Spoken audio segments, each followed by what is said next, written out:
Aujourd'hui, je vais te montrer comment je génère un appel qualifié par jour grâce à Google Ads pour un couvreur. Le but, c'est, comme tu peux le voir, de partager mon écran, de te montrer les résultats concrets qu'on a obtenus sans forcément rentrer dans la technicité, mais que tu puisses voir que Google Ads, effectivement, ça reste un des meilleurs leviers d'acquisition pour avoir un système qui te permet de générer des appels, des demandes de devis, et ça tous les mois, sans forcément avoir la crainte que le bouche à oreille fonctionne ou non, parce que là, du coup, tu as ton système d'acquisition prédictive qui travaille pour toi.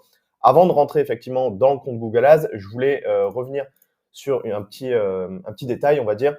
C'était te montrer comment ça se matérialise la publicité Google Ads. Si aujourd'hui, toi, tu n'en fais pas encore et si tu ne comprends pas forcément l'intérêt d'en faire, je voulais le souligner. Donc, je me suis amusé à taper Couvreur Marseille. Et ce que tu peux voir ici, c'est ce qu'on appelle la SERP Google. Donc, globalement, c'est comment s'affiche Google quand les internautes vont faire une requête, une recherche dans son moteur de recherche. Ici, ce que tu peux voir en premier, c'est les annonces Local Service Ads.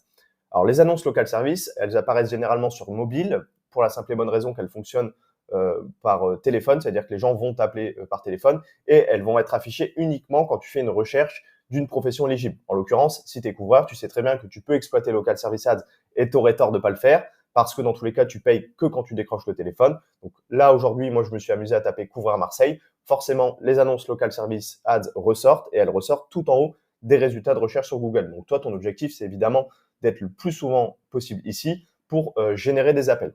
En dessous de Local Service Ads, on va avoir la publicité Google Ads, ce que je vais vous montrer aujourd'hui. Vous voyez l'intérêt, c'est qu'encore une fois, vous êtes tout en haut des résultats de recherche sur Google. Et qu'est-ce qui se passe si je clique effectivement sur ces annonces? Je vais atterrir soit sur le site web de ce couvreur, soit sur une page d'atterrissage dédiée. Moi, en l'occurrence, quand je fais de la publicité Google Ads, je fais toujours des pages d'atterrissage et je vais vous montrer juste après pourquoi c'est si important de faire des pages d'atterrissage plutôt que de renvoyer ces visiteurs, ce trafic sur votre site web qui, lui, est généraliste. Et en dessous de la publicité Google Ads, on va avoir les encarts Google My Business. Donc, vous voyez déjà que là, Max Toiture, je vois qu'il est ici et je vois qu'il est ici. S'il faisait de la publicité Google Ads, alors peut-être qu'il en fait, et là, je ne le vois pas apparaître à l'instant T, forcément, il est ici, il est ici, il est ici. C'est vite réglé, la personne, elle l'appelle et elle lui demande un devis parce qu'il est littéralement présent partout. Donc, vous, votre objectif, notamment en tant que couvreur, mais c'est vrai que vous soyez pisciniste, que vous soyez paysagiste, etc., ça dépend évidemment aussi de l'éligibilité à local service, c'est d'être présent ici, d'être présent ici et d'être présent dans les fiches Google Maps. Donc, si vous mettez toutes les chances de votre côté en optimisant justement tous ces canaux d'acquisition, je peux vous assurer que vous allez avoir des appels et des demandes de devis qui vont tomber toutes les semaines. Et donc, juste en dessous, petit aparté pour continuer là-dessus, en dessous de la section entreprise et des fiches Google Maps, on va avoir ce qu'on appelle du coup le référencement naturel. Donc là, c'est ceux qui ont un site web classique, traditionnel, et qui ont fait du SEO, c'est-à-dire qui créent du contenu sur leur site web, qui redirigent des liens sur d'autres parties d'Internet et qui ont un référencement naturel qui leur permet d'être visibles sur Google dans les premiers résultats de recherche sans forcément payer. Aujourd'hui, il faut savoir que le référencement naturel, le SEO, ça marche, c'est juste que ça peut être très long. Vous vous doutez bien que sur une requête comme Couvreur Marseille, j'imagine que le couvreur Les Toitures de Provence, ça fait déjà des années qu'il a son site web. Bon courage pour lui passer devant, surtout si votre objectif, c'est d'avoir des chantiers rapidement. Moi, je ne m'orienterai pas forcément sur du SEO. Par contre, si vous avez déjà votre planning qui est plein sur les 6 prochains mois, peut-être qu'effectivement, mettre en place une stratégie SEO pour commencer à améliorer son référencement sur Google de manière naturelle et gratuite, ça peut être intéressant. Mais aujourd'hui, la publicité, ça reste un raccourci pour forcément se placer tout en haut des résultats de recherche sur Google. Maintenant qu'on a vu pourquoi Google Ads était si intéressant parce qu'il nous permet d'être dans les premiers résultats de recherche, revenons à nos moutons. Je vais te montrer les résultats concrets qu'on a obtenus pour ce couvreur. Comme tu peux le voir, on est sur la période du 3 au 22 mars, donc le moment où je tourne cette vidéo, et on a dépensé 1 000 €, sachant qu'on a un budget quotidien de 73 € par jour. Comme tu peux le voir, il y a des périodes de creux. Donc là, ici, tu as les statistiques, donc tu as le nombre de clics qu'on a eu, le budget qu'on a dépensé, etc. On a lancé les campagnes donc le 4 mars, et on a eu, je vais te montrer juste après, 19 conversions. Je vais te montrer comment ces conversions se matérialisent. Et ce qu'il faut comprendre et ce que je voulais te montrer, c'est que nous, on ne diffuse pas le samedi et le dimanche. Donc finalement, ces 19 conversions, on les a obtenues seulement sur les jours de la semaine, donc du lundi au vendredi, ce qui nous fait plus d'un appel par jour, une demande de devis par jour. Donc comment se matérialisent ces conversions? On va ici dans Objectifs. Et ça, encore une fois, c'est quelque chose que je tiens à souligner, c'est que beaucoup d'artisans de couvreurs parfois font de la publicité et ne mettent pas en place du tracking. Donc en gros, finalement, ils ont des clics, mais derrière, ils n'alimentent pas Google, ils ne donnent pas matière à l'algorithme de savoir en fait, si ils ont eu des formulaires de contact, s'ils ont eu des appels. Donc finalement, eux-mêmes ne savent pas s'ils sont réellement rentables en publicité.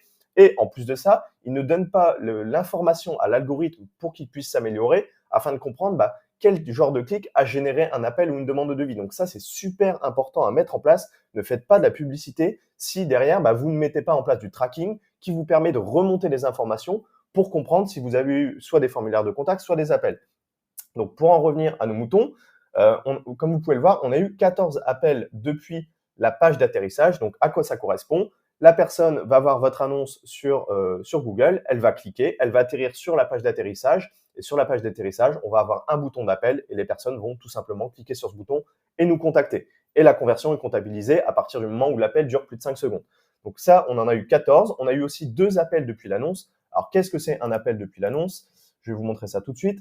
Vous voyez, sur ce couvreur-là, on a le bouton « Nous appeler » tout simplement. Donc là, j'ai même pas besoin d'aller forcément sur la page d'atterrissage. Juste à partir de l'annonce, je peux cliquer sur « Appeler » et forcément, ça va nous générer une conversion, ça va nous générer une potentielle une demande de devis tout simplement. Et on a également eu 3 formulaires de contact depuis la page d'atterrissage. Donc qu'est-ce que ça veut dire? Les gens atterrissent sur notre page d'atterrissage. Sur notre page d'atterrissage, généralement, ils ont 2 options. Soit ils cliquent sur le bouton d'appel, soit ils peuvent remplir le formulaire de contact avec leurs coordonnées et derrière, on va prendre contact avec eux pour tout simplement leur fournir le devis. Donc, ce qui nous amène justement à avoir ces 19 demandes de devis sur la période du 3 au 22, sachant qu'on ne diffuse pas les week-ends. Si on rentre encore plus dans le détail dans les statistiques de la campagne, il y a certains chiffres, il y a certaines datas qui sont intéressantes à analyser et à regarder. C'est notamment le taux de conversion. Alors, juste avant ça, il faut comprendre, il faut voir du moins que, comme tu peux le voir, le nombre de conversions est établi ici à 14. Juste avant, on a bien vu qu'il y en avait eu 19 qui étaient remontés. Donc, j'ai calculé le taux de conversion réel. On est aux alentours des 9,3%. Ce qui signifie que sur 100 clics, on a généralement 9,3% de personnes qui vont soit nous appeler, soit remplir le formulaire de contact pour avoir leur demande de devis. Au même titre, ici, le coût de conversion est forcément un peu plus faible, étant donné qu'on en a 19, on peut même le calculer. Donc, on a dépensé globalement 1 000 € et on a eu 19 conversions. Donc, ça nous fait un coût par conversion, donc pour avoir une demande de devis qui s'établit environ à 52 €. Ce que je voulais vous montrer, c'était la précédente campagne. Du coup, à partir du moment où moi, je suis intervenu sur le compte Google Ads, donc le couvreur faisait déjà des campagnes publicitaires et en l'occurrence, il n'utilisait pas de page d'atterrissage. C'est-à-dire que tout ce trafic, tous les visiteurs cliquaient sur ces annonces et ils étaient redirigés sur le site web.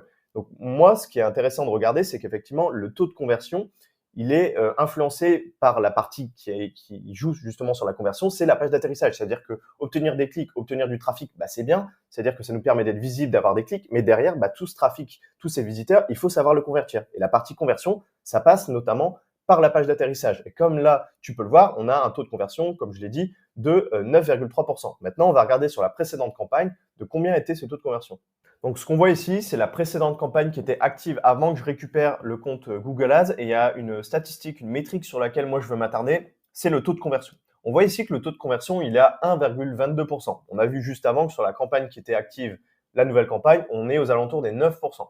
Ce qui signifie que sur 100 clics, nous actuellement, on a 9 appels, 9 demandes de devis qui tombent. Tandis que sur cette campagne-là, sur 100 clics, il y a 1,2 demandes de devis, appels qui tombent. Vous voyez l'énorme différence qu'on a ici au niveau du taux de conversion et ça se justifie notamment au travers la page d'atterrissage qu'on a mis en place. Je vais y revenir juste après, mais il y a aussi un facteur qui est assez notable en termes d'amélioration des performances, ça va être le coût de conversion. Ici, on voit qu'on est sur un taux de conversion on est sur un coût de conversion, je vais y arriver, à 387 €, tandis que sur la nouvelle campagne qu'on a mis en place, on est sur un coût de conversion qui est aux alentours des 55 €. Donc, grosse différence là-dessus. Qu'est-ce qui justifie en partie, ou du moins en grande partie, cette amélioration des performances? C'est notamment la page d'atterrissage. La raison, elle est simple, c'est qu'aujourd'hui, quand tu mets en place des publicités sur Google Ads, il faut mettre toutes les chances de ton côté d'avoir des résultats. C'est-à-dire que la publicité sur Google, c'est pas un bouton magique.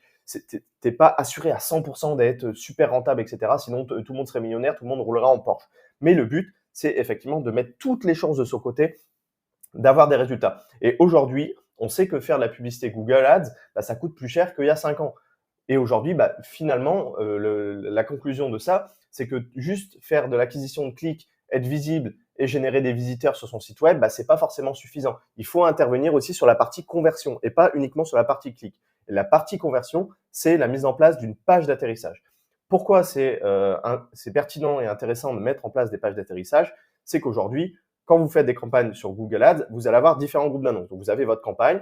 Au sein de la campagne, tu as différents groupes d'annonces et un groupe d'annonces, ça doit être équivalent à un service. Je te donne l'exemple de ce couvreur-là. On a un groupe d'annonces charpentier, un groupe d'annonces réparation, un groupe d'annonces démoussage, etc., etc. La raison, elle est simple, c'est que dans chaque groupe d'annonces, on va cibler des mots-clés uniquement en rapport avec le service en question. En l'occurrence, si on cible dans le groupe d'annonces réparation, on va avoir des mots-clés comme entreprise de réparation de toiture, urgence réparation de toiture, couvreur réparation de toiture, etc., etc. Ça nous permet dans un premier temps de personnaliser le plus possible nos annonces sur Google Ads et donc d'avoir un meilleur taux de clic dessus. Parce qu'aujourd'hui, quelqu'un qui fait une recherche sur Google, qui tape entreprise de réparation de toiture, qui voit une annonce entreprise réparation de toiture, numéro 1, telle ville. Forcément, on maintient une cohérence. Il va cliquer, il atterrit sur une page d'atterrissage. Et sur cette page d'atterrissage, on va ne lui parler uniquement de réparation de toiture. Parce que cette personne, elle s'en fiche que vous faites de la zinguerie, elle s'en fiche que vous faites du démoussage, elle s'en fiche que vous faites de la charpente. Elle est venue pour de la réparation de toiture. Donc aujourd'hui, si elle atterrit sur cette page d'atterrissage-là, elle va se sentir concernée, elle va se dire « mais ouais, c'est exactement ce que je cherchais ». Donc forcément, elle est plus enclin à vous appeler, à remplir le formulaire de contact. Donc aujourd'hui, moi, je t'invite vraiment à mettre en place des pages d'atterrissage si tu veux maximiser et mettre toutes les chances de ton côté d'avoir des bons résultats sur Google Ads. Parce que si tu renvoies ce trafic sur ton site web, je ne doute pas qu'il soit très, très beau, mais il n'est pas optimisé, maximisé pour la conversion. Parce que c'est une vitrine, parce que tu vas parler de différents services et parce que tu n'as pas forcément la main pour amener différentes modifications sur ton site web pour que tu aies directement un bouton d'appel, directement un formulaire de contact, directement des titres qui sont optimisés en fonction des annonces que tu as mises en place sur Google Ads.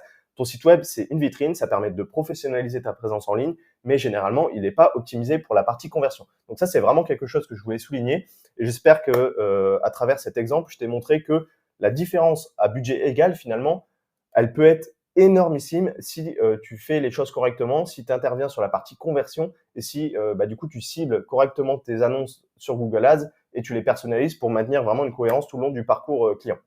Alors là, on est encore dans la phase, ce qu'on appelle d'apprentissage, de démarrage de la campagne. Donc ça va être quoi les étapes d'après pour aller chercher encore plus de performance, sachant qu'aujourd'hui, on est déjà à un appel, globalement un contact par jour.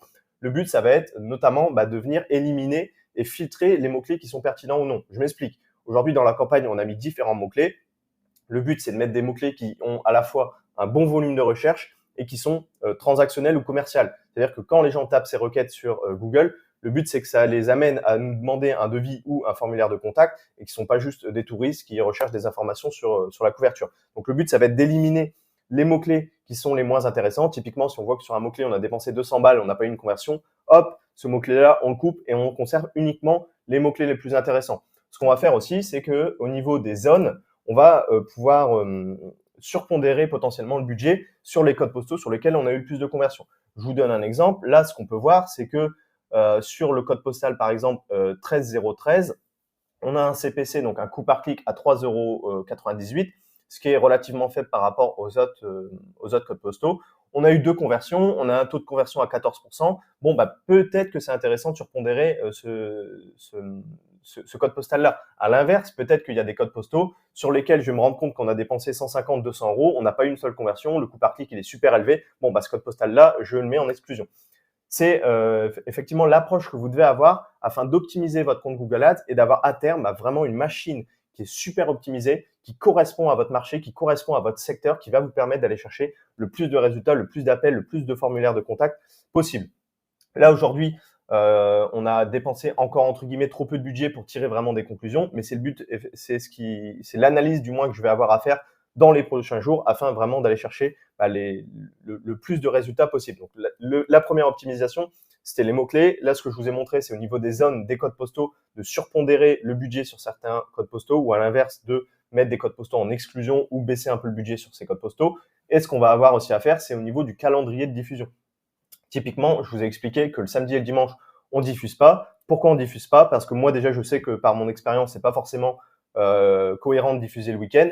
Par défaut, généralement, je l'inclus quand même dans la campagne et je vois comment ça va se passer. Mais là, moi, je me suis basé déjà sur les datas et l'historique que ce couvreur avait déjà avec son compte Google Ads, et j'en ai tiré la conclusion que c'était pas pertinent de le mettre le samedi et le dimanche. Donc déjà, on se contente uniquement du lundi au vendredi et ça nous suffit amplement. Donc, ce qui va se passer au niveau du calendrier de diffusion, c'est qu'on va peut-être se rendre compte que, par exemple, toc, le vendredi, j'ai l'impression que c'est un bon jour pour nous pour avoir des conversions, tout simplement parce qu'on a un taux de conversion à 11%, on a eu 5 conversions. Bon, bah, peut-être que c'est intéressant de venir surpondérer ce budget-là et d'allouer une plus grande partie du budget le vendredi parce que ça semble être un jour de la semaine qui est intéressant. Encore une fois, pour le moment, je ne prends pas de décision là-dessus, mais le but, ça va être de regarder dans les prochains jours, parce qu'on commence à avoir dépensé un certain budget, si ça devient pertinent de surpondérer ce budget-là. Est-ce qu'il y a un jour de la semaine qui sort son épingle du jeu et sur lequel on a envie d'allouer plus de budget? Ce qu'on va faire aussi sur cette campagne, c'est d'ajouter des mots-clés en exclusion. C'est-à-dire qu'à partir du moment où on a lancé la campagne, moi, déjà, par défaut, je mets des mots-clés en exclusion. Tout ce qui va être stagiaire, alternance, pas cher, camion, travail, employé, tout ça, c'est des mots-clés qu'on met en exclusion. Ça veut dire que si ces personnes vont taper ça sur Google, notre annonce n'apparaîtra pas parce que c'est pas qualifié pour nous et on n'a pas envie que ça nous génère des clics. Mais effectivement, le but dans un cadre d'optimisation des campagnes, c'est de regarder ici dans les termes de recherche si on va avoir des mots-clés qui sont pas pertinents par rapport à notre secteur d'activité et qui, par exemple, nous coûtent beaucoup trop cher. Et donc, petit à petit, on va venir ajouter des termes d'exclusion, des mots-clés en exclusion dans notre campagne afin d'affiner vraiment notre stratégie, notre campagne pour diffuser uniquement quand on a des clics qui sont qualifiés et qui ont un grand potentiel de nous apporter des conversions.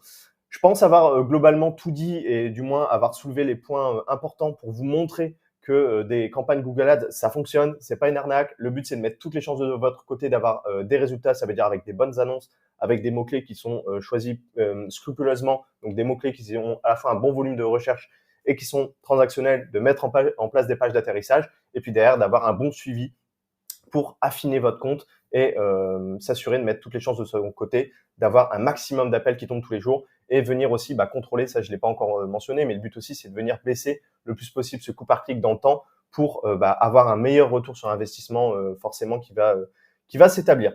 Si la vidéo vous a plu, n'hésitez pas à la liker, à vous abonner à la chaîne, ça aide l'algorithme à montrer la vidéo à plus de personnes à qui ça pourrait intéresser. Si vous avez envie de discuter Google Ads, de voir si je peux vous accompagner à mettre en place ce type de stratégie, vous avez un lien en description. Vous pouvez réserver un appel avec moi. C'est 100% gratuit. Dans tous les cas, vous repartirez avec un audit offert de votre présence en ligne.